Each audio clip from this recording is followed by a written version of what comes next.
আসসালামু আলাইকুম। এখন একটা মোস্ট বাজিং ওয়ার্ড হচ্ছে এফডিআই বা ফরেন ডিরেক্ট ইনভেস্টমেন্ট বা প্রত্যক্ষ বিদেশি বিনিয়োগ। অর্থাৎ কিছু ডিরেক্ট ইনভেস্টমেন্টও হয়, আবার কিছু ইনডিরেক্ট ইনভেস্টমেন্টও হয়। ইনডিরেক্ট ইনভেস্টমেন্ট জানার আগে আমরা এই ডিরেক্ট ইনভেস্টমেন্ট অর্থাৎ এফডিআই সম্পর্কে একটু জেনে নিই।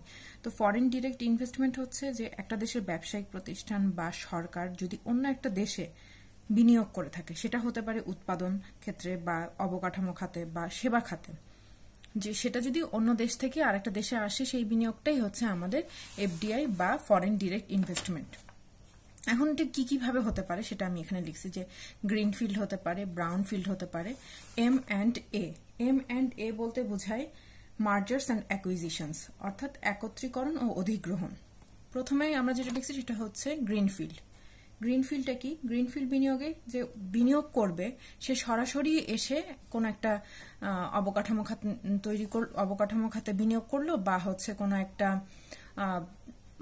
কলকারখানা তৈরি করে ফেললো, অর্থাৎ সে নিজেই যেটা ইনভেস্ট করছে সে নিজেই তৈরি করলো।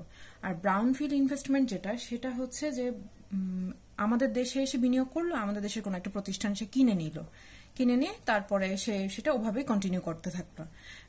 এম অ্যান্ড এ বা মার্জার্স অ্যান্ড অ্যাকুইজিশন অর্থাৎ একত্রীকরণ ও অধিগ্রহণ হচ্ছে কোন একটা প্রতিষ্ঠান কিনে নিয়ে সেটাকে একত্রীকরণ করে ফেলবে। যেমন হচ্ছে 2018 সালে কিন্তু এই যে জাপান টোবাকো, সে করলো কি, আকিজ গ্রুপের যে তামাক ব্যবসা সেটাকে কিনে নিয়ে তারা কিন্তু জাপান টোবাকো নামেই সেটাকে কন্টিনিউ করছে।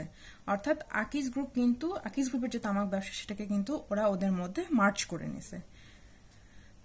তো এখন আমরা বাংলাদেশের তাহলে এফডিআই অবস্থাটা কিরকম, এটা হচ্ছে আংটাডের যে প্রতিবেদন সেটা অনুযায়ী বাংলাদেশে 2023 সালে ওরা 2024 সালে প্রতিবেদন দিয়েছে।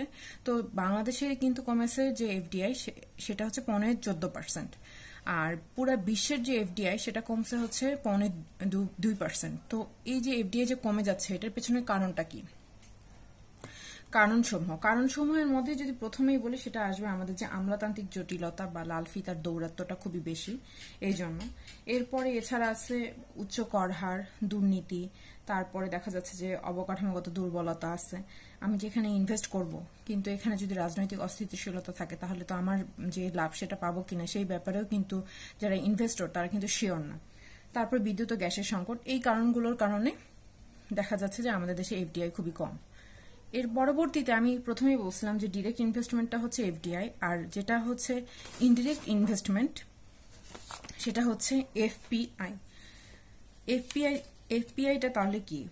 Foreign portfolio investment. এর মধ্যে থাকবে হচ্ছে stock, bond, exchange traded fund, তারপরে লিখছি মিউচুয়াল ফান্ড, আর আরেকটা হচ্ছে গ্লোবাল ডিপোজিটরি ফান্ড বা জিডিআর।